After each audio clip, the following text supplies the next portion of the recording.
This is RSBANDB Update, episode 562, recorded Saturday, April 16th, 2016. We should get matching stitches.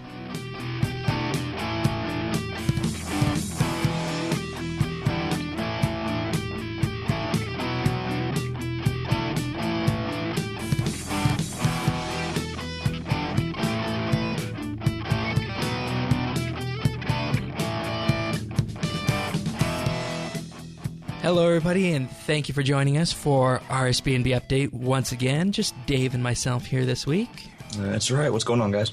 So, Morytania Madness, the update designed to get us all interested and head back to Morytania if we haven't been there in quite some time, as the quest, River of Blood, is coming out on April 25th.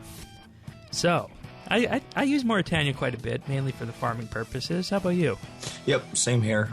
Herb patches and the mushroom patches are my biggest ones. I used to use Slayer Tower quite a bit when I was going to do a Slayer, and I'll be going back to do Slayer, so I'll get some more use out of it too, and I'm interested to see what it's going to be like in NXT with the rework, so yes. I'm excited for that. Yes, and I mean, as much as we would have liked to have the NXT client for this week so we could see the updated Paterdomus and all the nice visual effects that come with it, well, NXT is, of course, coming in on Monday, so we'll have to go back there and have another look at that. But right. Anyways, we got an interesting selection of updates coming this week that are designed to introduce players back into Morytania and remind us of what happened during the previous MyRec storylines. So first off, if you take the Lodestone to Canifis, you'll see that there's a new area just north of the Lodestone.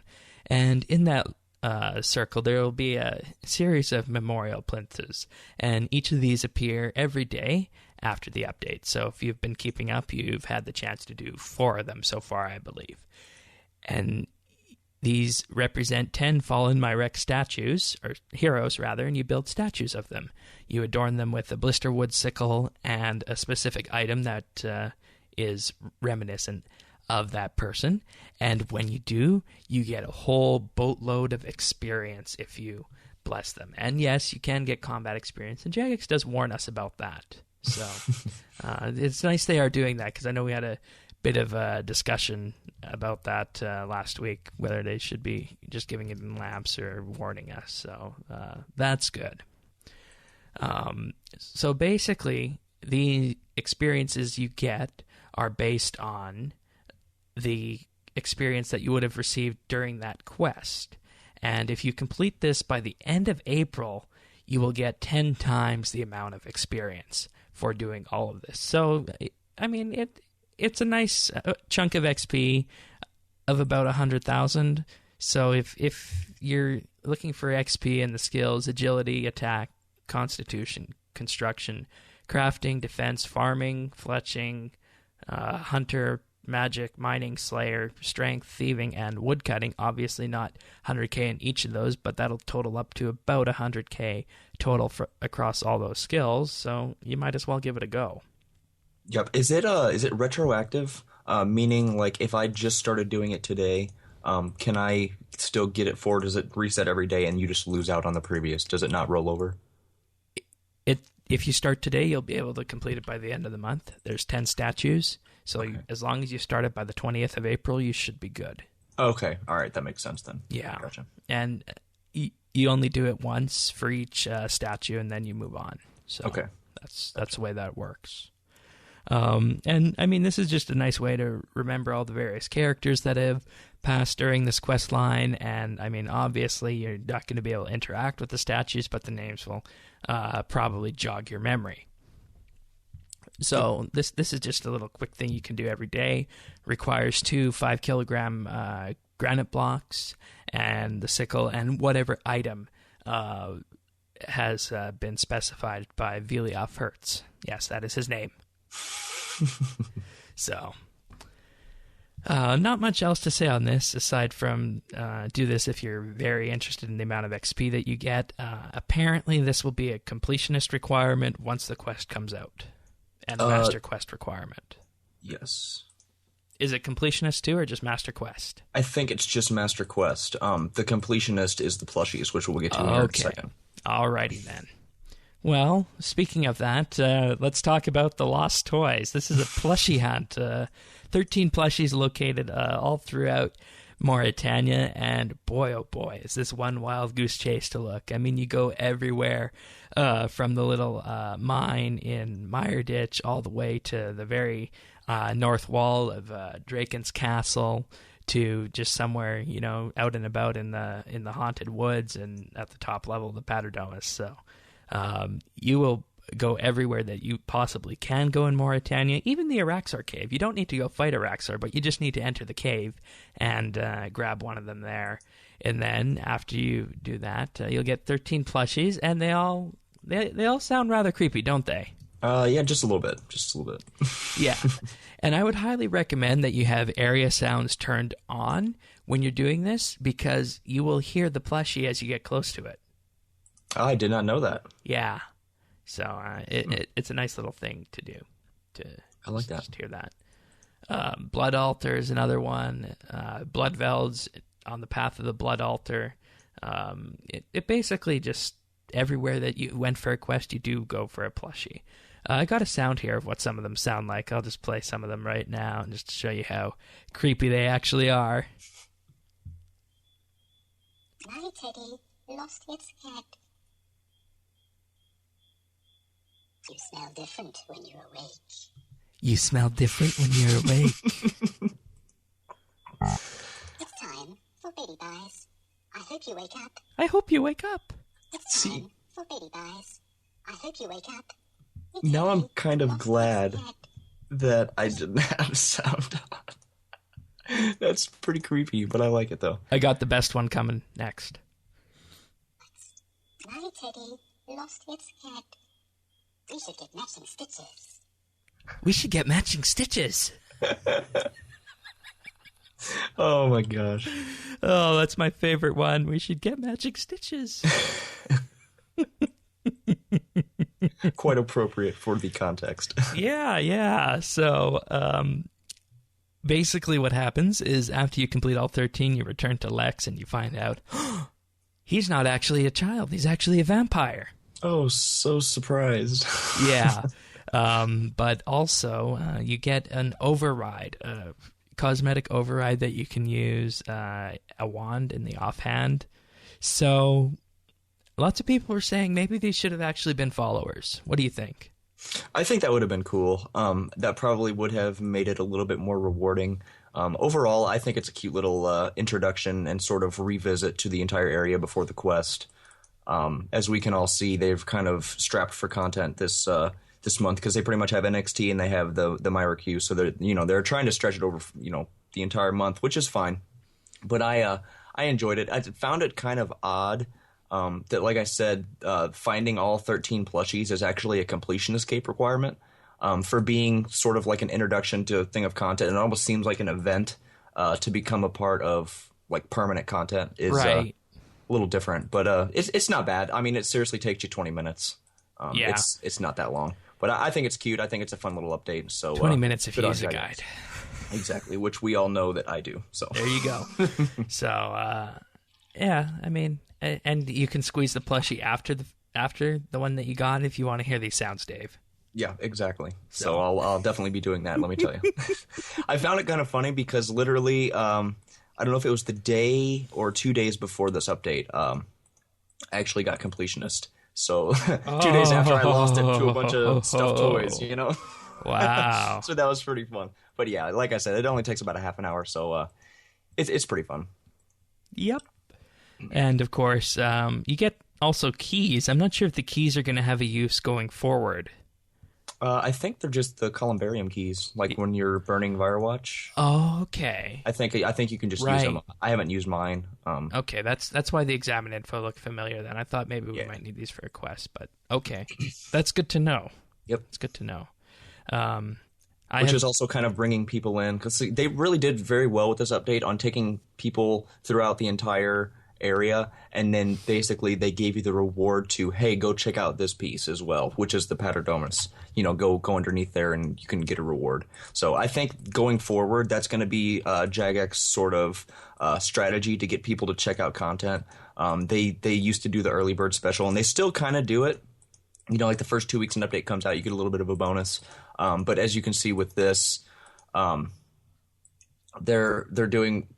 I completely lost my train of thought. But what I was going, with the rewards, just giving a little bit of rewards just to sort of explore. They had mentioned a couple weeks ago that's what they're going to be doing with NXT.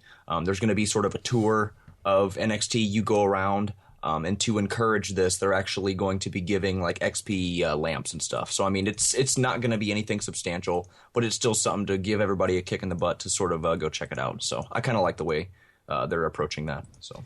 Yeah, and part of me wonders is it unfortunate that we're at a situation where we need to give out large amounts of XP, 100K plus in the case of the statues, in order to get people to partake in content?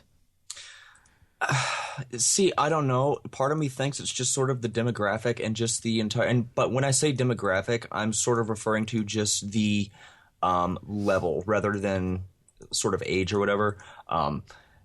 Going forward, as of you and I and most of our peers, we've been playing for over 6-7 years. Consider ourselves in the high level community. I can actually say that I haven't done a holiday event in like a year and a half, and I used to do it like religiously, and now it's like I just really can't be bothered if it's not like a really cool reward or if it's like a decent boost or something. I usually just it's part of me being lazy, but I think a lot of high-level players are sort of like, why do I want to go and chase the Easter Bunny down to get a couple chocolate egg overrides when I could be, sitting here either bossing or, training for 120s or something like that. So I think that's sort of their approach to sort of get the higher-level players back into the sort of little fun event things and, sort of introduce them into content. So that's a very interesting perspective because, I find the whole lore side of the Myrek storyline, interesting, as is the quest as well. So there's that. But on the other hand, it's just something that, like the statues are no big deal, I find, because you can just do them and they're right there. And chances are you probably already have the item in your bank if you, keep quest items around. Mm-hmm. So there's that. But the plushie hunt was really hard to get me going on. Yeah.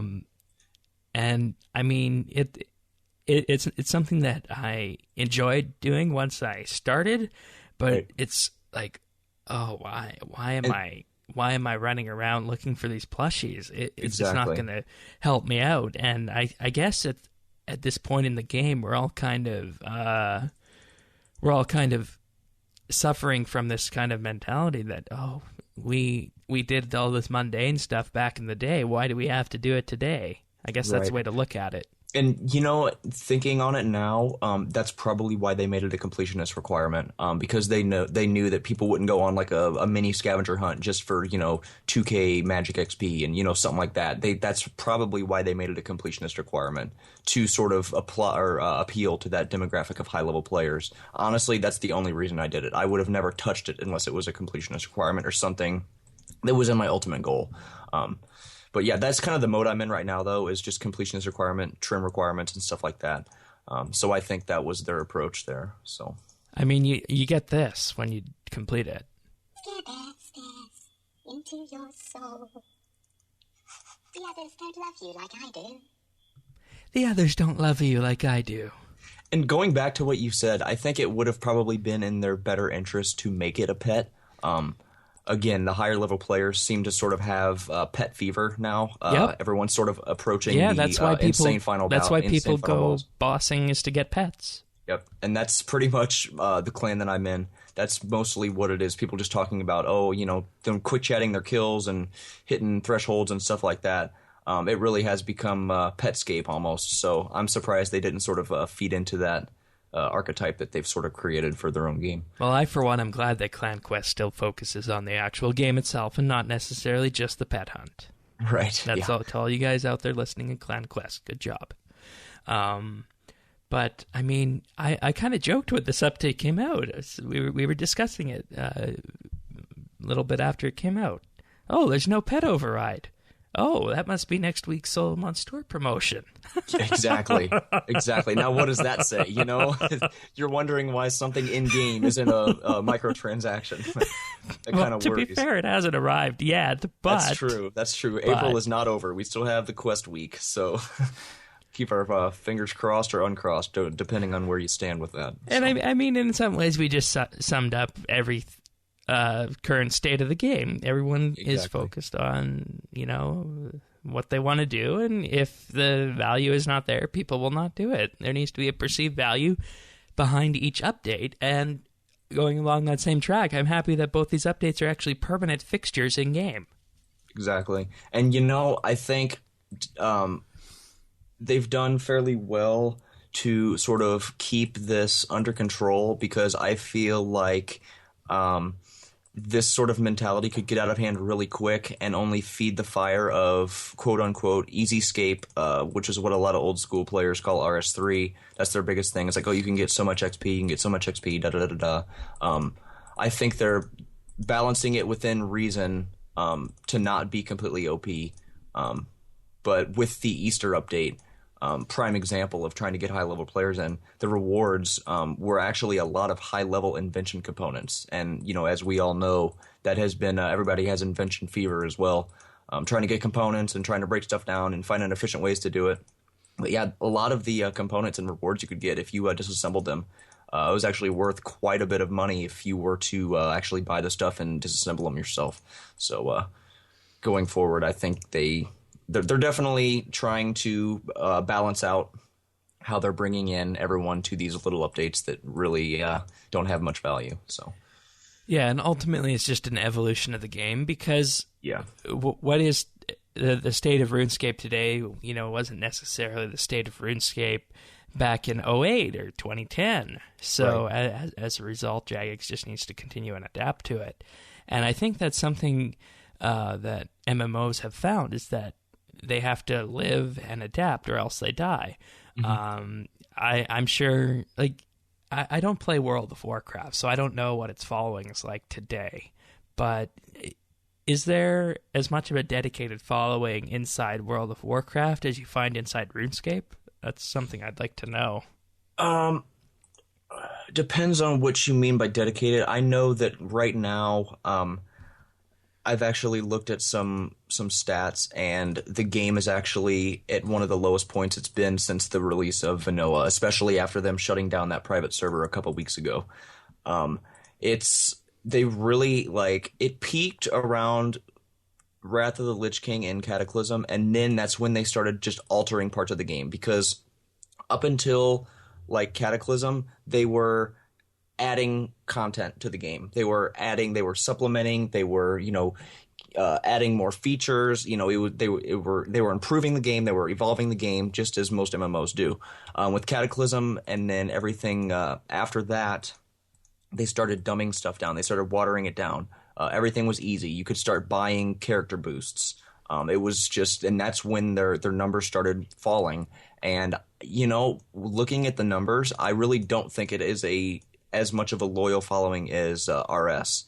A lot of people in RS that got mad with Evolution of Combat have come back and played old school. Granted, the community is divided, but it's still around the same game. And I know a lot of people, including myself, that used to play WoW quite a bit, and I really don't touch it anymore. I'll play an expansion for a month when it comes out, and after that, I'm done. There's no point. Like I said, they're watering it down. It's just, they've kind of just killed their own game, and a lot of people are actually quitting and not coming back, which is why, you know, around Cataclysm there was about 10 million subscribers, and right now there's only about 2 million to 1 million, and it's only dropping. Well, so. That answers the question then. Yeah. And, you know, in regards to that, I think that Jagex has probably done a better job than Blizzard in terms of keeping up and adapting with the community then. Right. And as much as we don't like what we see, some of us, in terms of, you know, we need to get a certain amount of XP in order to be able to encourage people to come check out these updates, it is something Jagex has to do to keep on pace with the community. Yep. So, anyways, there's one more part of this Morytania Madness update that we should talk about, and that's the Ravenous Gals. You can find them in a little entrance just off to the west of where the memorial statues are. You go down there, and there's a bunch of them to fight. They're not too hard. They're weak to magic, but if you're of any high-level combat, you can probably take them out with any combat type you so desire. I use melee. They're level 105. They have 14.5k life points each. They don't really do too much now, but after the quest, and I quote, Ravenous Gals might not prove to be too daunting when fought one-on-one, but with the release of River of Blood, you will be able to awaken a greater bloodlust in them by equipping the upcoming pocket slot items. So there's sort of the same mechanic as the men and women with the Wolfbane in Canifis, I guess, to sort of level them up when you're carrying something. Yeah, exactly. So, I mean, I guess that is probably what this needs, because overall they're not too difficult right now, and they're empty as it is, so obviously people don't find value in fighting them currently. But they do drop something called Congealed Blood, which is an update that will be used with the upcoming Blood Essence from the River of Blood quest. I'm not sure exactly what that'll do, but obviously since these drop in large amounts of quantities, it's going to be something that we'll be seeing more of in the next coming weeks. So I don't know, maybe it might be wise to camp the creatures in Morytania and get Congealed Blood. Yeah, they mention a pocket slot item, and then Congealed Blood, which will be used after the quest. So I'm almost wondering if the pocket slot wow, why can't I say that? The pocket slot item is going to be something similar to the ectoplasmator, to where it works on like ghouls and creatures of Morytania, and then you use the Congealed Blood to sort of charge it, like you do with the ectoplasmator, and it sort of it has some sort of effect, maybe extra XP or I don't know. There might be some other reward that you can gain favor with or something with the quest, but I'm sort of wondering if the Congealed Blood is going to be tied to that pocket slot item, so I guess we'll just have to find out. Yeah, I'm not entirely sure, so anything at this point is just conjecture, but these are not common drops. They're classed as uncommon. They drop in quantities anywhere from 3 to 15, so they don't come quick, so you will need to camp there if you want to get a good chunk of them. Alrighty, well, should we move on to the patch notes then? We shall. Oh, and one more thing. If you want a story recap of everything that's happened in the My Rex series so far, you just speak to Amelia or Rory in Berg de Rot. They'll give you a nice recap of everything that's happened, and of course you can also watch this week's behind-the-scenes video as well, in which Maud Osborne does the same thing. All right, so tweaks and fixes this week in the patch notes. I'm going to start off with perhaps the most interesting one there is here, and that is that monthly D&D tokens can now be used to reset the Oyster D&D. That's interesting. Yeah, it really is, because that is a lot of farming XP and woodcutting XP down there, plus treasure hunter items. Yep. So Treasure hunter or treasure trail? Treasure hunter. Oh, okay. You basically open it up and you get a certain number of treasure hunter items. It's basically a roll on, I believe, the medium and the hard treasure trail table. So, oh, wow. Yeah. So you should definitely do that quest, Dave. That's a Tutorial Island quest. Oh, I've done it. Oh, okay. All right. All right, well, moving on from that, players can no longer use walk overrides to boost their moving speed during the Tears of Guthix activity. Because, they have that joyous or happy walk thing, and it makes you move faster. I actually didn't know that actually made you move faster. I thought that was just cosmetic. Interesting. Yeah, I thought so too, but apparently it's fast enough that it can have an impact in Tears of Guthix. So interesting that this was caught after all that time.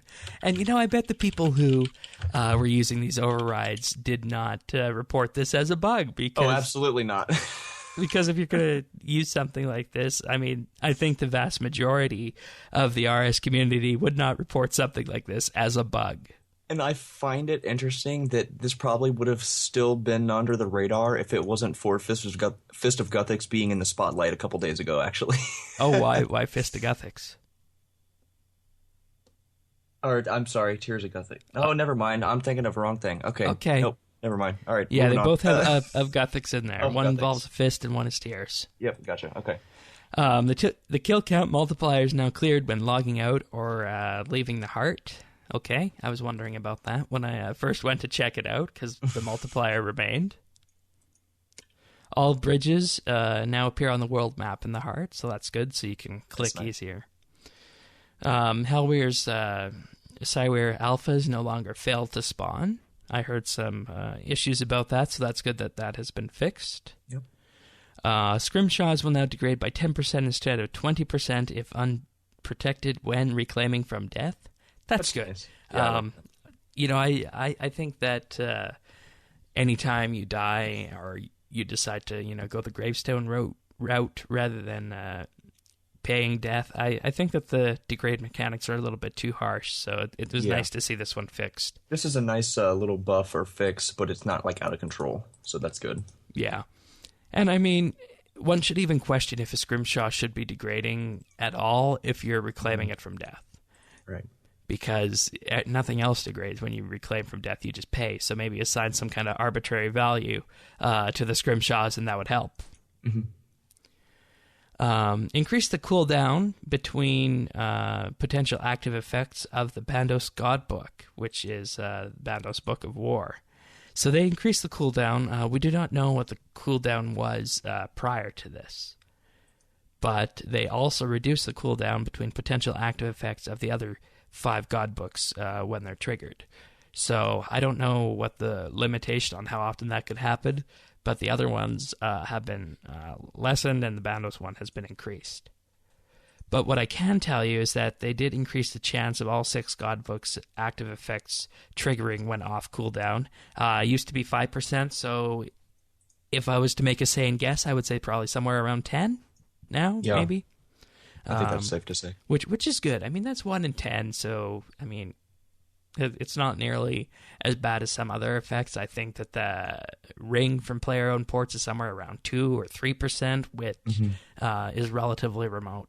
So as long as you're doing attacks quickly, you should see a bigger benefit from using these books. And like I said previously, you don't necessarily hear about these books because people often will have other things that they want to put in their pocket item slot. So maybe this was indeed a buff that was needed. I don't know. Improve the chance of Godbook specials activating in Legacy mode, which is something we don't normally think about because Legacy mode has an inherently slower combat tick system. Yep. Lunar armor has been restatted to tier 60 power armor. Previously, it used to require 40 magic, or rather 40 defense and 65 magic to use. So tier 60 power armor is going to make it something really good for people leveling up, because if you think tier 70, that's God Wars. So, whoa, I can get this after doing a quest now. That's a pretty nice fix, definitely. Yeah. And, I mean, I personally am not a fan of power armor because it just lets all that extra damage in. But but other people want to just emphasize on doing damage, then this is an excellent update. Yep. And you ready for this one? This is a real hilarious one. The Department of Health, in a joint venture with the Port Sarim Committee for Responsible Gambling, the Keldagrim Local Brewers Association, and the Ardoyans Cat Fancier Chapter, have united to shut down the rat pits in their towns and cities. Feldcrash is still hanging out around Port Sarim for those looking for a way to train a wily cat, and the Falador task, fun for the whole family, is now kitty litter for those yet to complete it. That's interesting. Yeah, and I mean, let's be real here. When was the last time you went to do rat pits? Exactly, and I'm wondering if this is the first of many sort of old dead content clearing out, because I know there's been rumors, and I think I've said it before, of them doing away with mobilizing armies or sort of making it into something else. Yeah, I heard it was on the books for a substantial rework one way or another. Yeah. So, but I mean, this kind of thing, as much as I don't like to see things removed from the game because it seems as though it violates continuity, though I don't know how important Rat Pits was. Right. But if they can come up with something better, and I mean, like I said, who played Rat Pits and what was really the point of it? Yeah. Back then, aside from, the cat training medal. And today, well, you just have the cat follow you around, and then it'll become overgrown, and then, well, you can take the cat from there by talking to this person. Right. And, I mean, I don't know if this is a good thing, because it's removing content from the game, and, I mean, just look, when was the last time you saw someone with a cat following them around unless they're a cat person? Yeah, exactly. And I mean, this was prime content back when Cat was pretty much, even before summoning, when Cat was like the pet. And then, they released summoning, you had the dogs, and you had, the geckos and all that stuff. And then came boss pets. And, it's sort of evolved, and this really is, like, in every sense of the word, 110% obsolete content that nobody ever uses. So it doesn't justify them just removing stuff that doesn't get used, but I think out of all the content, this was probably their best bet with cleaning something out, but I don't know. Yeah, and I mean, I kind of felt the same way when Romeo and Juliet was removed, but at the same time, Romeo and Juliet is not a RuneScape story. Right, exactly. So, I don't know. I'd like to hear from the listeners maybe of what they think about this, because it just doesn't feel right, but it kind of needs to happen, if you know what I mean. Right, yeah. So, anyways, anything else in the patch notes from you that you found interesting this week? Nope, don't believe so. Yeah, it was kind of light in terms of fixes, aside from, the obvious God Wars 2 fixes and the bug fixes that needed to happen in the combat buffs, so we'll just leave it at that.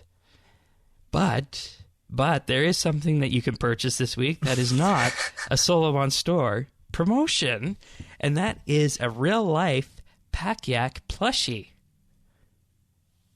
I think that's pretty funny, and it kind of ties in. I like the way they tied that in with the finding the plushies in game. I think that was a nice little transition. Yeah, I'd still like the ability to order a plushie for your own character. Yeah, I agree. Let's see. It says, does not come with 30 rocktails. Dimensions 36 centimeters by 20 by 22 centimeters. So that's almost 2 feet long. And, that's actually pretty big. Yeah, and 3 feet wide, or long, deep, I don't know. Yeah. But $39.99 Canadian. I'm not sure what the U.S. prices is, but this starts shipping on June 4th. So if you're not interested in giving your money away for the next month and a half, then probably wait and hold off on this to purchase it, because you're going to be sinking a lot of money and have it not appear until at least the very start of June. And with that being said, shipping is also needs to be added onto this. So that's $39.99 Canadian plus shipping. So very expensive indeed. And I mean, I guess if you really do enjoy RuneScape, then this is probably something you'd purchase. Were you saying you would purchase one of these, Dave? I don't know. I might. It was just sort of an inside joke with some friends of mine. I just think it'd be funny. But if it's, I guess I didn't realize it was that expensive. I don't really know if that's worth it or not. Yeah, I guess, $37.50 USD. Yeah, when the time comes, I guess I'll assess it. But I definitely probably won't be pre-ordering it. So. Well, you guys could get one to share. There you go. Hey, that makes it all the better. And then bring it around when you play RuneScape at your little gatherings. Trade off every week. Oh yeah, but the Pack Yak, I never thought I'd see a real life Pack Yak from RuneScape in game, but not suitable for children 0 to 3 years. They're not high enough level to use it. Yeah, there you go. There you go. Alrighty, well, this week's treasure hunter promotion is the return of the dragon trinkets. So these have a number of benefits, including 5% chance to insta-kill a dragon, awarding additional Slayer XP for slaying a dragon without needing a specific Slayer task, auto-noting and auto-eluding of bones, bars, and hides, teleport to a dragon location for the cost of 5 trinkets. These do not work on the King Black Dragon, the Queen Black Dragon, or Celestial Dragons. They only work on the Chromatic and Metallic Dragons. But you can receive 1,700 Slayer XP, for example, from the Queen Black Dragon if you manage to proc that, but that'll cost 950 trinkets.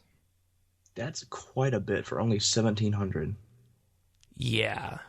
But then again, I'm not really versed on the rate at which you get them. Actually, there's 2 columns here.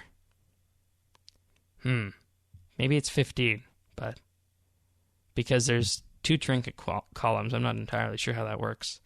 But Gotcha. Anyways, cost of auto-looting a bone is 3 trinkets at the Rune Dragons, 2 at the Addy Dragons, 1 at the Mithril Dragons, and 1 at Bronze and Steel and Iron. I could see the looting part of this being interesting because, I mean, I know there's not people necessarily out there that do this today, but back in the olden days, there would be people who would fight dragons for their hides and then craft them and then train prayer with that. And you know what I was going to do, but the need for 95 prayers succeeded my ability to wait, is I was going to trade ranged and prayer by gathering dragon bones and then using the bones myself that I got and get 99 ranged and 99 prayer doing that. But obviously I had to get prayer beforehand. So, I mean, I have a whole lot of these in my bank, so, maybe it might be worth it going to the Rune Dragons, gathering some rune bars and rune dragon bones. There you go. Yeah, I'm not sure if I think I have some. I'm not sure if I have any in my bank. I'll have to check that out. And I might as well use because them I got while a they're hot. lot of them on the first run. So Yeah. Oh, I see. You got to convert between metallic and chromatic trinkets. So, Oh, wow. Yeah, okay. So it's going to be expensive to do that. Yeah, of course. But I mean, they come in large enough quantities on Treasure Hunter, so it's not too big of a deal. And I think the last thing I want to say on this Treasure Hunter update is that this is actually a lot less overpowered than last week's Treasure Hunter update. Oh my! And you know what? Honestly, anything is falls in that category right now, which I'm glad to see. They're not getting too carried away, but I still think last week was a bit unacceptable. But Yes. listen to last week's episode if you want to hear me rant about that. There we go. All right, so, and then we got the behind the scenes, including the abridged vampire story by Maud Osborne, so you can give that a watch on their YouTube channel, or the behind the scenes news posting. So there's that. And this weekend, you can start preloading the NXT client for Monday when that is released. Yes, I would strongly recommend that because anybody that's been in the gaming scene for more than a year knows that launches for clients and expansions or what have you tend to be quite a toll on these servers. So I think this is very smart for them to offer this, and I strongly encourage everyone to go get it now, just so it's a smooth launch on Monday. So yeah, definitely. And if you have the client from the previous beta, that can be updated as well, so you don't need to do a complete re-download of all the assets. So there's to reduce the amount of bandwidth that you have to consume on that. But anyways, yeah, it's going to be so great to do this quest finally in the NXT client, and I think that this is a perfect week to release it. Granted, we would have liked to have seen it this week for the Morytania Madness or Morytania run-through, but obviously we couldn't get that. So yeah.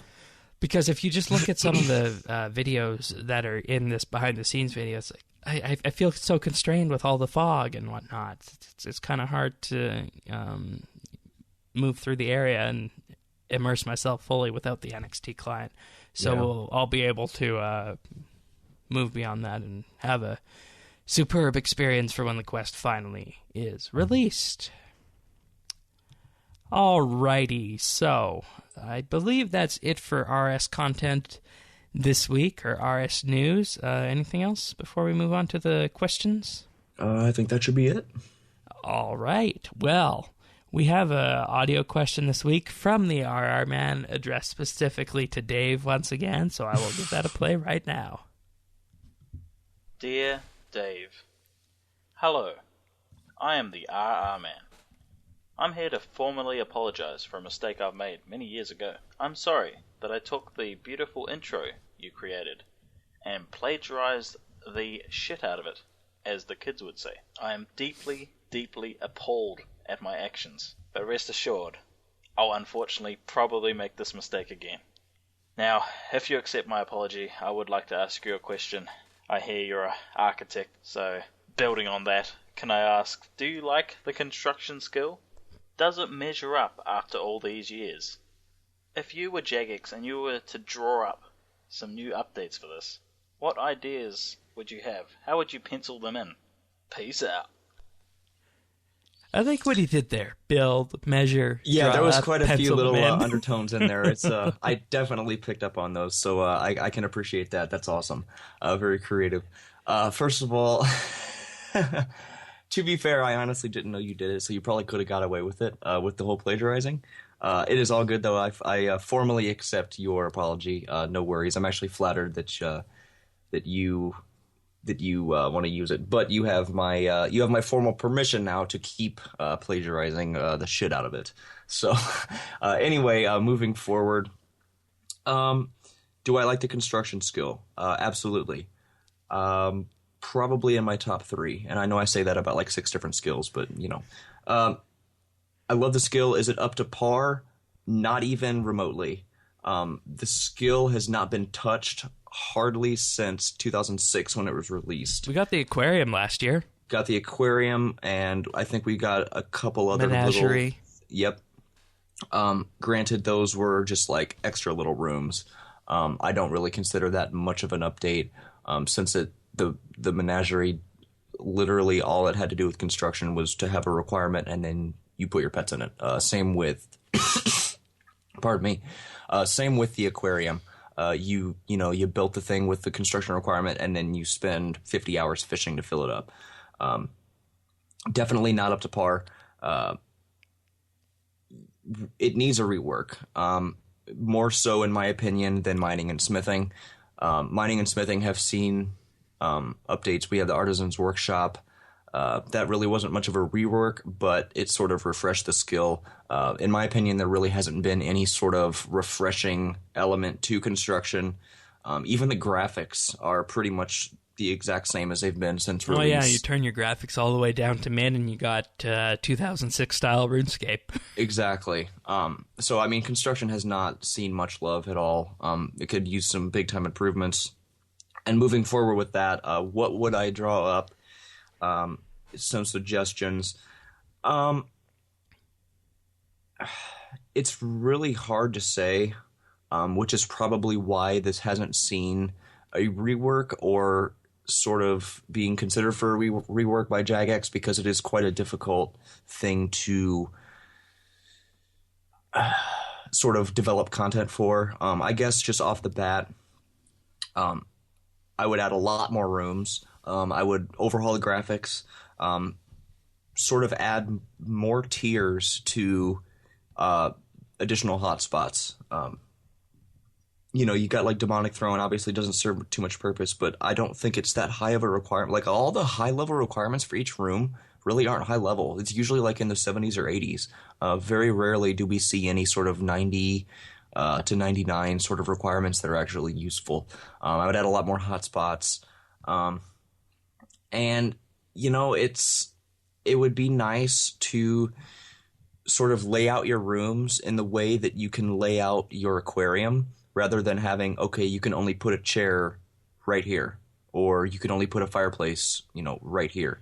Have it sort of, you can lay it out to where you have an object or piece of furniture you can make, and then you place it on the grid. So it really is customizable. So with people with, open altars and stuff, there can be like an optimal layout and stuff like that.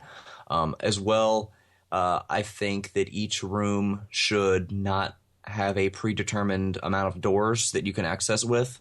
I think you should be able to build a room with however many doors you want and then place your furniture accordingly, because the only reason there's a set amount of entrances to a room is because of the predetermined hotspots. So I think if they can lift both of those up, they can really sort of refresh the skill and add a lot more stuff. Once they do that, like I said, you can add more hotspots. I don't even want to go as far as to say add a bank chest, because then training prayer would be absolutely ridiculous. No. That is something that should never be done. But I definitely think there's a lot more things that can sort of be added, whether it's sort of a daily sort of collect stuff out of your cabinets or, your bookshelf or, what have you. I think they could definitely they could revisit it without sort of making it super OP. So that's kind of what I would do, just sort of thinking right off the bat. Yeah, so. And I mean, when the aquarium came out, we basically said, and I think we were told, that this is a concept of what a modern construction room would look like, how you can place items and whatnot wherever you want, which is something that should have happened when construction first came out, but obviously they didn't have the technical ability to do that then with the game client and game engine. Right. And something they've actually talked about, they've been throwing this around probably since 2010, is actually sort of being in the, being like a clan citadel, you can actually be sort of in the same plane as like your friends. Yeah. So you can sort of have neighbors, I think would be cool. Surface world construction, they called that. Yeah. And if you recall, construction came out before farming. Yes. So as a result, farming in effect uses the same kind of technology that construction uses, except it's on the surface world rather than an instanced map square. Because if you think about it, you go to the Catherine B farming patch, you see your own crops there, but everyone else sees their own crops. So that's an interesting way that you could do surface world construction with something like that. And, speaking of that, add farming patch. There you go. Add like one of each farming patch you could add to a garden or something. We really voted for the greenhouse last year, and it didn't come through. Oh, yeah. Yeah. I forgot about that. Yeah. So, yeah, I mean, it's just, I think, in bringing construction to the surface, I think would be advised. Because, like you were saying, the technology is there. It just needs to be applied. So. Yeah, and part of the problem why I never went back and made it, surface world when it first came out is that construction was so contained in its own little instancing environment that it would have been too hard to move it out into a surface world thing once they realized that they could do something like that with the farming skill. So not only is it complex in terms of, they designed a whole new system for it with the engine, but they had to basically put all these items for the construction skill in game, and at the time, the construction skill was the single largest game update that brought items into the game. So it was massive. Trying to catalog everything that you can get from construction on our end was massive as well, like cups of tea, stuff like that. All the planks, for example, those didn't exist beforehand.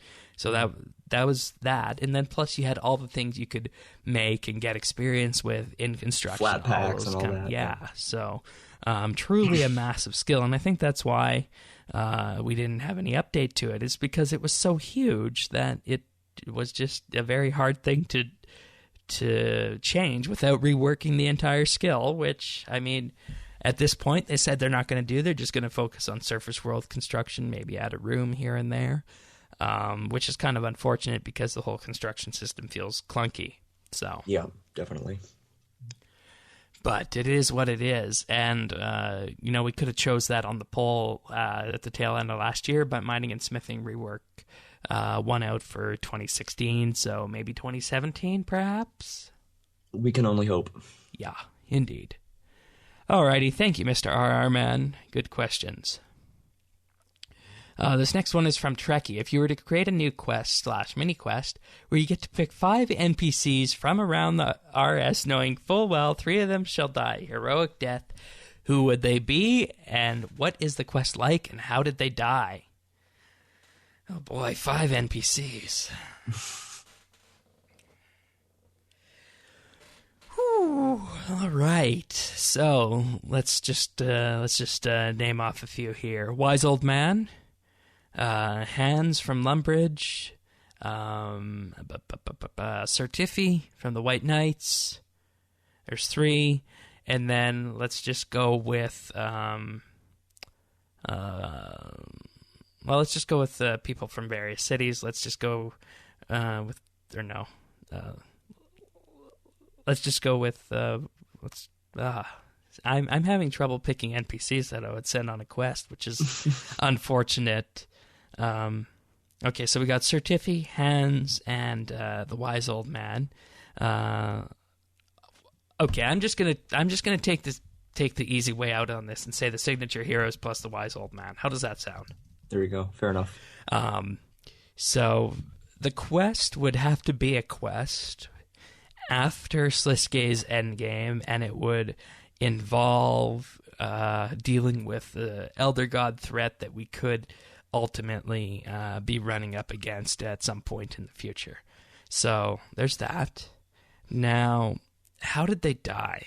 All right, so we got Ariane, Ozan, Certifi, Hans, and the Wise Old Man. Oh, all right, there's my characters. Okay, so how did they die? Well, let's just say right now that the Wise Old Man is going to be the one who is going to die the embarrassing death at the very beginning of the quest because he foolishly tries to harvest the power of one of the Elder Gods. So we got that. And then let's just say then that Ozan gets killed in a trap because he has to deal with thieving. So he's trying to disarm some kind of trap somewhere, and then that ultimately kills him, allowing us to go forward. And then, well, let's also put Certifi out of his misery since he's old then.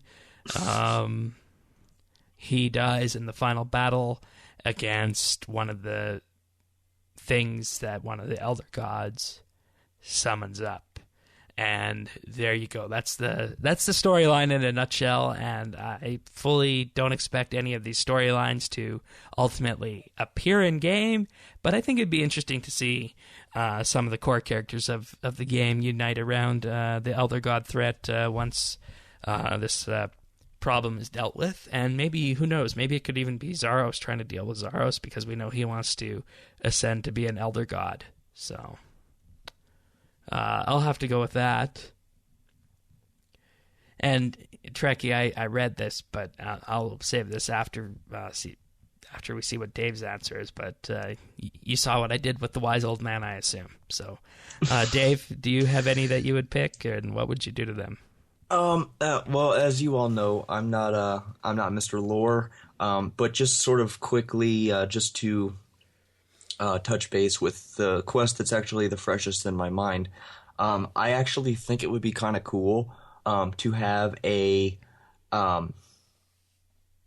sort of a quest similar to Nomad's Elegy in the fact of having all of the key NPCs that died in While Guthix Sleeps sort of have like a send-off quest for them. And I know it's they're not going to die, but I would, like Duradel. Well, they're dead already, so, I mean, right. they have died. So it's like they're sort of all dead, but you sort of go and maybe sort of take care of each one's last little request before they sort of, pass on or whatever. And it's kind of like a final goodbye because, being not the lore person I am, doing Nomad's Elegy, I was flying through the quest, flying through the dialogue. At the end of the quest, I was, speaking to Heselmere and all the little cave goblin, I forget her name. Zanuck, yeah. And like some of the just the little one-liners and some of the dialogue was like that's like kind of deep. It's like, oh my gosh, these characters are like, they're dead, and it's like, okay, we finally like made peace with everything, and it's like, all right, goodbye. It's like, oh wow, it's kind of like, tugged on a heartstring there. It's like, that's kind of cool for somebody that really doesn't get into lore. That kind of struck me in a weird way. But I think that would be cool for the signature hero. Well, I don't want to say signature heroes, but the biggest heroes that sort of that got killed off in While Gothic Sleeps, and it doesn't even have to be along the same lines of While Gothic Sleeps, obviously, since that sort of has progressed in its own direction. Just sort of be like I don't want to say last rites, but just sort of taking care of stuff in the overworld to sort of have a nice send-off and a little bit of closure to them, and, they could sort of tie in their little perception of what they were thinking during While Gothic Sleeps, so sort of like a side little tangent arcs there. Yeah, you could do that, because the only one we saw in Nomad's Elegy was Hazelmere, I believe. Right. So you could send the rest of them off, because there are quite a few of them that died in While Gothic Sleeps. So and that was quite a surprise, honestly. Like when While Gothic Sleeps came out, and that was the biggest quest.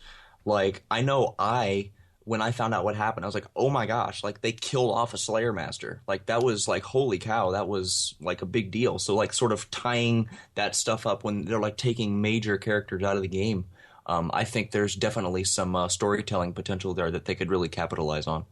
So yeah, and I mean, that was the first time that they did that. So it would be an interesting thing to look at, just celebrating 15 years of RuneScape. Mm-hmm. So there's that, and plus, and they could honestly, with that whole like idea, they could give Death sort of his own arc as well, because he sort of came in with the whole gravestone, and it all started with the Halloween event when he would come and reap your soul when you died for a month in October back in like 2006 and 2007, and he's really sort of made his entrance more into the the Sliskay storyline, Nomad, stuff like that. He's really becoming quite a prominent character in the game, and I think they can also. Again, I don't know lore. They might already be doing this. I don't know, and I'm going to feel stupid if they have. But there's also some potential there with sort of developing his character and his impact on the overworld. Yeah, they did that in Missing Presumed Death, one of the first quests in the Sliskay arc. They gave him a bit of a lore and storyline there. But I do think your idea of revisiting the dead from While Gothic Sleeps is a good idea, and it could potentially be a novice or a medium quest, which we don't see too much of these days, and plus they could also do it in the form of a bottle quest that wouldn't take up too many resources, and it would just give a nice way of looking at what these people died for, and ultimately where we're at. It might be kind of like a nice epilogue to the Sliskay series, actually. Yeah, and Trek, you mentioned, new quest or mini quest. It could also be a neat little thing to implement as a mini quest, sort of similar to the God Emissary mechanic, to where, it's almost like a Slayer thing. You go and, you do tasks for the big NPCs that have died in quests. They could make that a comp requirement or something. They could sort of make it to where, you have a list of NPCs that you help, you access it obviously via Death's office, but it's sort of like a little mini quest deal, and you can unlock more stuff from Death's shop or whatever, what have you. Right. It could be implemented within a storytelling quest, or it could be sort of just a little mini quest, mini game deal. So, for not being interested in quests all that much, I think you definitely came up with the better quest idea here today. Well, I appreciate the compliment. I'm thinking on the fly here, so I'm glad it was well received. Yeah, and then Trekkie says, plot twist. Of the 5 you just picked, one of them will pull a Tasha Yar from Star Trek, i.e. die a meaningless death. And that's why I said the wise old man will die his meaningless death. There you go. So, and whereas yours are already dead, I think that's a perfect way of approaching this question. Yeah.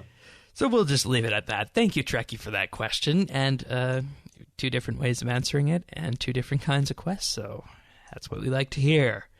So if you guys want to send us questions, or you want us to discuss a certain topic, or I think that's the way you phrased it, Dave, we'll ask you guys, or they'll ask us a discussion topic, and then we'll talk about it on the show, right? Yep. So if you want to do that, question or a discussion topic, just email them to questions@rsbnb.com. leave us a voicemail on Google Voice at 571-57BNB or 571-572-2632. That's the number. It is an American number, so be careful if you are out of country, as that might cost you a little bit. Or you can just DM us on Twitter at RSBANDB. DMs are now open for everyone, regardless of if we follow you. So please be nice, do not spam us, and send us your questions one way or another. All right. Shall we move on to the questions? I mean, the tech news? Yes. So, this week, Facebook had a little announcement. They had their annual developers conference called F8, which is basically a way of Facebook saying, here's what we're working on for the next year and where we're going to go with some of our products. And they are really getting behind their Messenger platform. So anybody who has a Facebook account does have the ability to use Facebook Messenger. And there were some statistics that came out this week that, Messenger combined with WhatsApp is indeed more popular than SMS. Messenger and WhatsApp combined send upwards of 60 billion messages a week, whereas SMS is around 20 billion. So Messenger among Facebook users has really taken off and replaced the way people communicate with one another. So as a result, they are getting fully behind their messaging platform this week, allowing people to write code that hooks into the Messenger application to do interesting things. Some examples they give are the ability of, looking up various news from CNN, for example, checking in with your boarding passes to various airlines. So it'll be time for you to board your flight. You'll get a message from that airline, and then you'll be able to check in with that as an option. And basically just making messaging more intelligent. Now, you might wonder, why is this needed when we have things like virtual assistants and apps in order to do this? Well, the simple answer is that, Facebook wants to keep you on the Facebook platform and in their applications. Makes sense, right? Oh, yeah. So they're doing this by way of something called bots, which are essentially applications that respond to your text-written queries, and then they update with pertinent information. So examples they gave, in addition to news, were being able to purchase flowers from 1-800-Flowers. So I don't know. What do you think? Do you think that this is, obviously for Facebook users, it's going to keep people in the platform, right? In theory, yes. Because the alternative is to use an app like CNN or 1-800-Flowers and leave the Messenger application and then take it from there, I assume. Right. So, it's just a little odd to me, because I thought a number of years ago we were getting behind our virtual assistants, Siri, Cortana, Google Now, and then now we're going back to text-based input and help. So, yeah, I feel, I'm not sure they're complete methods, but just sort of knee-jerk reaction, I feel like it's going to be a lot clunkier than it should be. And I feel like they're trying to filter way too much stuff into a Messenger app, because I feel like that's only going to lead to more spam and advertisements within a chat. It really comes down to how lazy are people going to be. And I know that sounds bad, but news is nice, but we start getting into like shopping, and you don't want to go to an Amazon app and you just want to be in chat and type something to like buy it. Sure, it's convenient, but that can also get pretty dangerous at the same time.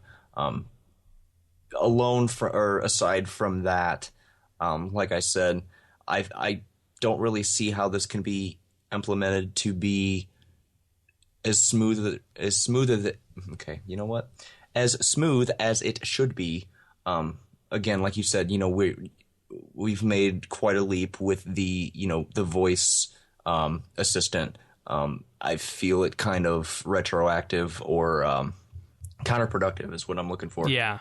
To sort of revert back to text-based stuff. Because I remember back before smartphones, you could do that. You could text a Google number and like ask it a question. Right. And it's like that was back when I had a flip phone, you know, back in the archaic days. And I mean, we're going back to that, except now it's with the Messenger application. And granted, it's a more rich experience, but I mean, this just seems like a gamble by Facebook in order to make money, because as it is, you can get all this kind of information, and then you can like say, find me a flower shop, and it'll find you the nearest flower shop, and then you can ask your phone to call it for you, and you'll be done. So there's that. But with this, it's actually selling stuff and letting you do that. So obviously, this is where Facebook feels it needs to go to stay relevant.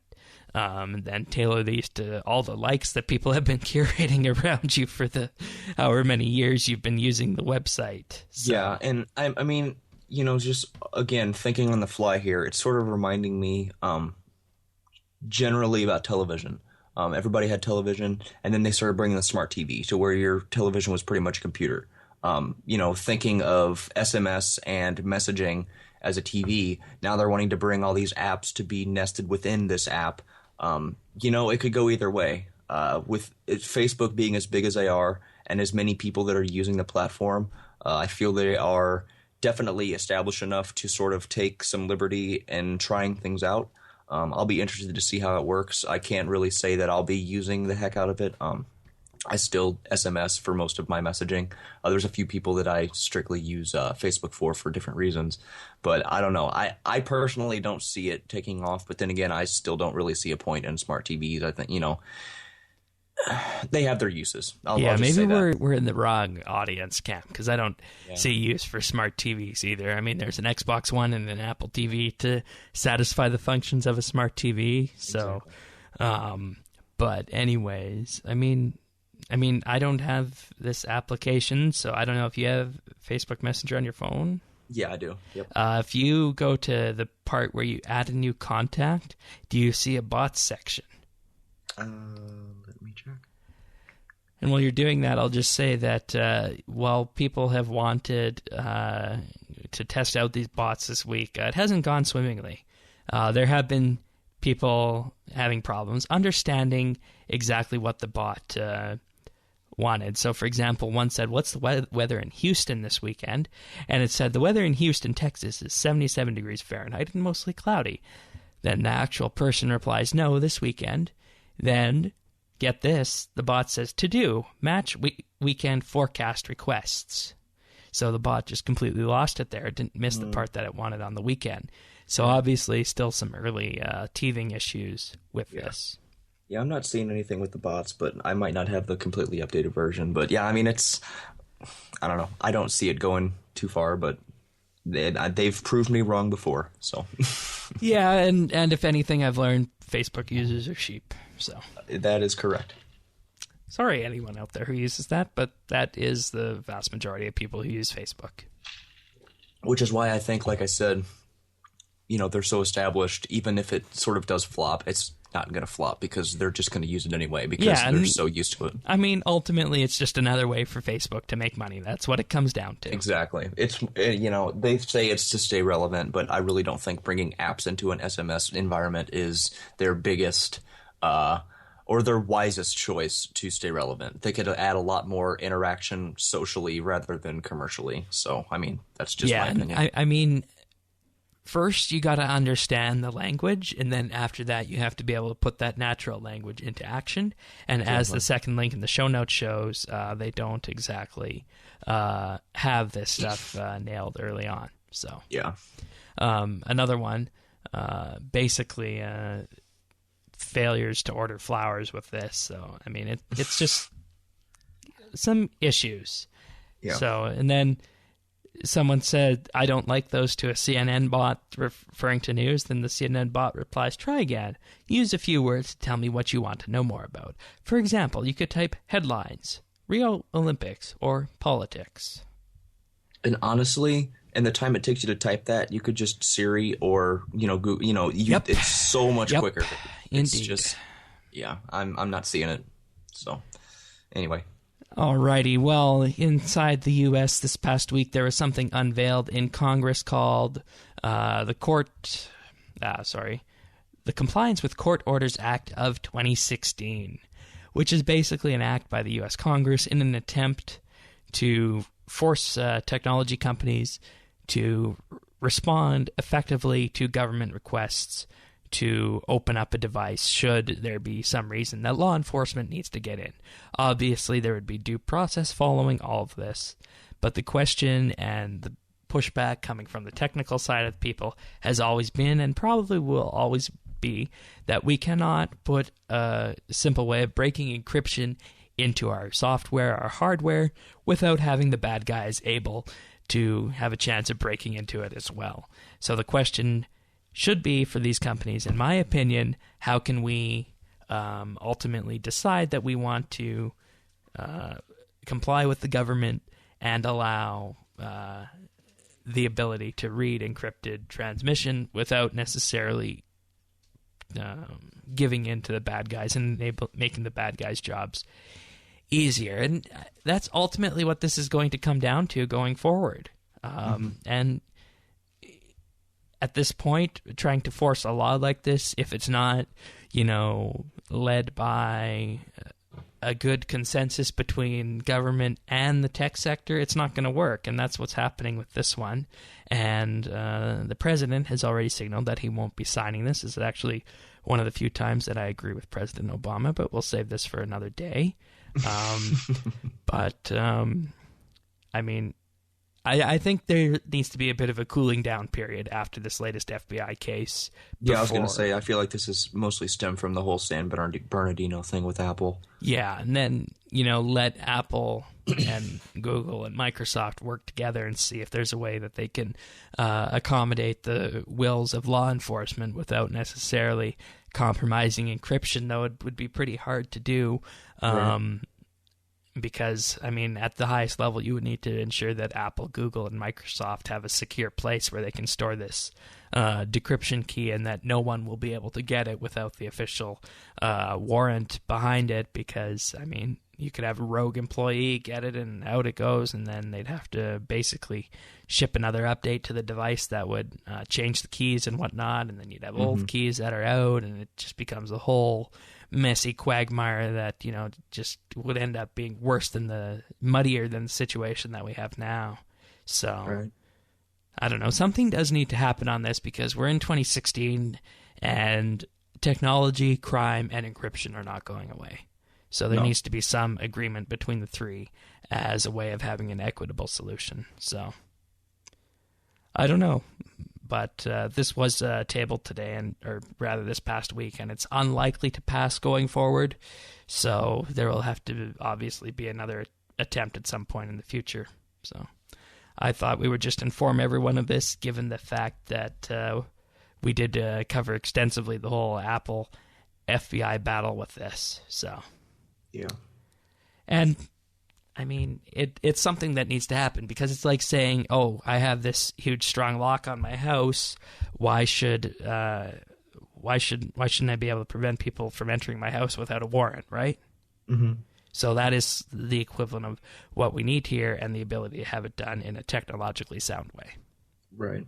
So, I don't know. Anything else on that? Nope. Okie dokie then. And the last one isn't really news, but more so just another AI experiment from Microsoft. This time it's not a racist AI. It's something fairly benign. It is CaptionBot. It's an image that, or rather a system that lets you caption images, and it'll try and guess exactly what you are seeing in the image. So you can basically hand it an image, and it'll tell you what it thinks it is. So some examples they have are some cows on a field, and then you say, use this photo, and it analyzes the image, and then it says, I think it's a herd of cattle standing in a field. Then there's another one with a mountain, so you can use that, and it says, I think it's a snow-covered mountain. So it is fairly accurate for most of these, and the most complicated one they have here is actually a sandwich cut in half. So you can use that, and then it says, oh, I think it's a sandwich cut in half. So it's actually it's actually pretty good. And then you can upload your own image or paste in an image, and then it can recognize people too. So I paste in an image of Justin Trudeau, and it says, I think it's a man wearing a suit and tie. He seems emoji face with the I don't know what that one is. It's like the flat face with the line for the mouth. I'm not sure what that is. Disappointed, speechless. I don't know. And then it says, I am 99% sure that's Justin Trudeau. Oh wow. So basically what this is doing is it's analyzing the image and then using Bing image search and image methodologies to look up and see, okay, so we know that this is Justin Trudeau because there have been pages with an image that looks like this on it that have been submitted to us, and that's where this comes from. So interesting. Yeah, very interesting indeed. And it's going to go forward, and this is the kind of stuff that, we can say is artificial intelligence to a degree, but it's really just looking at machine learning and learning about what exactly goes on with images. So yeah. Then I pasted in another one, and you can see Stephen Harper, and it realizes that, oh, he's actually happy in this case, whereas Justin Trudeau was kind of angry. So then I can, of course, put other ones in. And if I, try a RuneScape picture, and that's kind of where it falls down because it doesn't know exactly what RuneScape is. So if I just copy this image from RuneWire, and this is looking like it's going to be just an image that was pasted, I think, by Undoer. So if I paste that in, and then it's going to analyze it, and then it just knows, it says, I'm not really confident, but I think it's a person wearing a hat. And that's what the image actually was. So fair enough. And I just sent it to you on Skype, Dave, so you can see what the image was. Oh, fair enough. Okay, well, it's accurate even with the stuff that it's not completely accurate with, if that makes sense. So, yeah, I knew it was a hat. Impressive. So yeah. You can, of course, play with this at captionbot.ai. And they say what it's made of: computer vision API, emotion API, and the Bing image API. So obviously the Bing image API is the big one for, finding what it actually is, and the computer vision API hooks into that, and the emotion API as well. So very fun little thing to play with. And the reason that this is also here, aside from just being a fun little tool, is that this is actually an interesting juxtaposition of the way Microsoft is going compared to the way Facebook is going, where Facebook is saying they're coming up with bots, which people, when they hear bot, assume some kind of intelligence, right? Yeah. But they're basically applications that hook into the phones. But Microsoft is actually using machine learning and digital image processing to build this captionbot.ai. And then, ultimately something like this could find its way into Bing or, into the Microsoft Windows operating system as a way of potentially unlocking your computer. So overall, I'm happier with what Microsoft has done than Facebook. Yes, I agree. I can concur. Alrighty, so that was captionbot.ai. Let's move on to the Skill of the Month update and see what we got for this month. So, April's Dungeoneering Skill of the Month. The month is halfway over. We still got a little bit of a race going on here between the RR Man and Flash. RR Man has 8.9 million experience gained. Flash has 7.3 million XP gained, while Colton is in third place with 4.2. And you're not doing much dungeoneering this month, I see. No. Nope. I've got a bigger fish to that's fry. Oh, and then at the end, I see that Sorensen 57 and Jamandy 52 have both entered with 200 million XP, and unfortunately, we can't track that. Oh, darn. It's a thought that counts. Indeed it is. So I have no idea how those people could get 200 million Dungeoneering XP. I had enough trouble getting 104, so kudos to both of them. Indeed. So we got about 15 days left. Should be interesting to see what goes on here, and wonder if Colton will come back from the dead. Alrighty, so achievements of the week. So we're going to go on here, and we're first going to say that KJTH Howard got 120 ranged on April 15th, Haven't seen that name in quite some time. It has been quite a while. Yeah, KJTH. We also have Adele with 120 Magic and 120 Constitution. Obviously not the singer, just someone who likes that RuneScape name. That was on the 12th. And Scaper King got 99 Fishing on April 10th and 99 Runecrafting on April 9th. And, of course, you got your Completion Escape on the 10th. Congratulations. I did. Finally.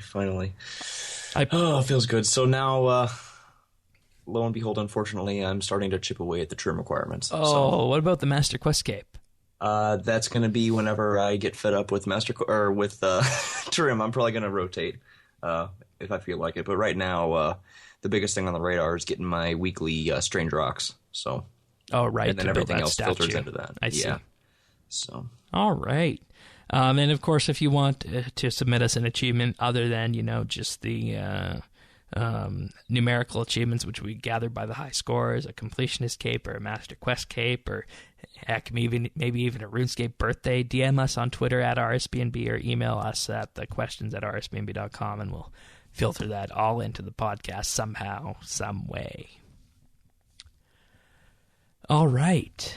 So, pick of the week time. I have a pick of the week that I've been saving for a little bit. It's a pick of the week that I think that we can all use, and some of us can use, and some of us might not be able to use, but it's something that's interesting to me. It's called J Archive. It's basically an archive of that TV show called Jeopardy. You ever watch that? Yes, I have, actually. Yeah. So they've been going for 32 seasons, so they have all 32 seasons archived here right now. And combining this with the power of Google, you can actually just pop into Google certain keywords and various things will come up. So I'd like to take you back to February 2nd, 2012, the Double Jeopardy round. For $1,600. My paper's not due till next week, so I blew off class to play this free MMORPG set in the fantasy world of Gielinor. I've actually seen this before. Yeah, and of course the correct response is, what is RuneScape? So there's that, and then it's basically a nice way of sorting through all these topics that they've gone through all these years. So if there's something that you see on the show and you want to go back to and have a look at, then you can just pull it up. So RuneScape was answered correctly, believe it or not, for that question. Well, there you go. So, j-archive.com, and of course, paired with Google, it's a invaluable resource for sorting through practically any of the episodes that are on there. It uses kind of an old-style web page layout, but nonetheless, you can go through all of them. And the most recent one they have is, of course, for April 12th. Which was a few days ago, so it does take a few days for them to be added, but they're all here and fairly up to date. So, j-archive.com, and of course, they also have a wagering calculator where you can plop in the 3 Final Jeopardy numbers and then suggest what people should wager. So, kind of a fun little thing to play around with and look at see what the questions were on a given day and what history looked like. So. Yeah, definitely some brain food for all you trivia aficionados. Yeah, so. And I mean, I actually found this, I forget what it was for, but there was a question I was looking up once that was asked, and then I found this website, so I thought, oh, that's neat, we gotta use this at some point in the future, and then I remembered the RuneScape question that was mentioned, so obviously, what is RuneScape for $1,600? That is the question. That is the question of the ages. What is RuneScape? Well, according to Jeopardy, it's a fantasy MMORPG set in the fantasy world of Gielinor. That you skip writing your paper for, which is absolutely accurate. I can relate. I've done it multiple times, and half the times it was in college. So, oh, that's great. I love it. Oh, boy. And then the final Jeopardy round for that day, just for fun, was 19th century authors. Yeah. And the topic that the RuneScape question in was senioritis. Okay, even more accurate. Yeah, Kudos so to Jeopardy. obviously related to university, because all the titles for that day were entrance exam, freshman, the sophomore jinx, junior year abroad, senioritis, and postgraduate. Fair enough. Alrighty, so what have you been up to this week, Dave? Well, like I said, I've been doing my Strange Rocks, and then chipping away at some little trim requirements here and there. Aside from gaming, just a standard work week. I've been doing some work on my car, but that's pretty much it. I've been doing a little bit of music stuff, revisiting some old material. So we'll see where that goes. But that's pretty much what I've been up to the past week, and watching hockey, definitely. Yeah, you got Following the Blues in the playoffs. I got a little heated last night because of the very controversial calls. If you're into hockey at all, definitely look up Game 2 of the playoffs, and there was definitely some controversial calls, and I kind of lost it last night. So anyway, alrighty. Well, for me this week on RuneScape, just been training invention and of course doing the daily statues in Morytania, and so looking forward to the NXT release coming on Monday. So that'll be some good fun with that. But aside from that, this week there was a little thing, a little touring. I almost said circus, but it wasn't a circus. It was a concert called Star Trek: The Ultimate Voyage, which is basically a celebration of the 50 years of Star Trek, put together by the Czech National Symphony.